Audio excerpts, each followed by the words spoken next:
Well, pharmacies are one of the few businesses currently open on the high street, but they're still struggling to deal with the impact of COVID-19, according to a survey by the Irish Pharmacy Union.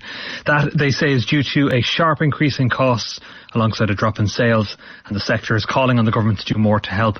Darragh O'Loughlin is Secretary General of the Irish Pharmacy Union. He joins me now. Darragh, what are the increased costs pharmacies are having to deal with at the moment? Good morning, Adam. Pharmacy is a healthcare location, so we're subject to the same guidance as other healthcare locations like GP surgeries and medical facilities. So we have had to put in protection to protect our staff and to protect patients and customers from infection with COVID. So anybody who has been into a pharmacy recently will have seen there are plexiglass screens, perspex screens, staff in many cases wearing masks, there's hand sanitizer, there's restricted movement within the pharmacy, so patients and customers can only access parts of the pharmacy but not all of it. And all of this is, indeed in some cases where the premises is small, people have actually been served at the door rather than going into the pharmacy. And all of these measures have been put in place to try and protect staff and customers from cross-infection with COVID.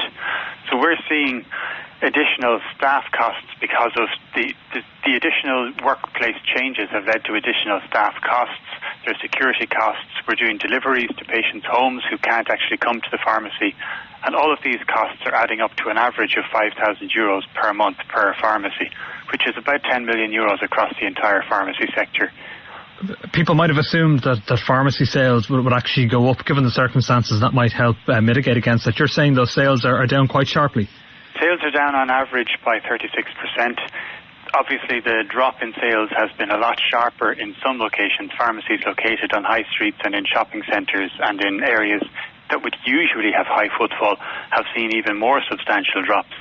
But on average, we're looking at a 36% drop, which makes sense when you think that a large part of a pharmacy's business and the funding that sustains the service comes from the retail activity in the front of shop.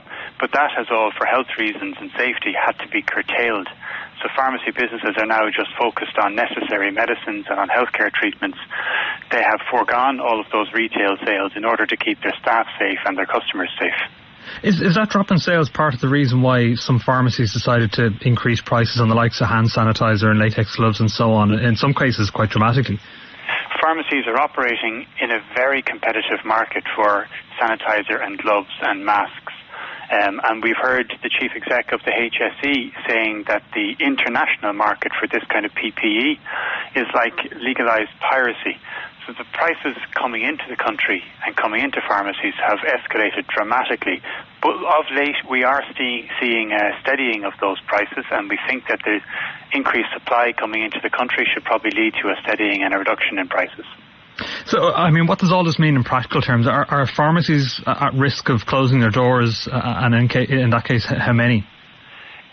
In many cases, yes, but what we're likely to see is a sharp curtailment in opening hours.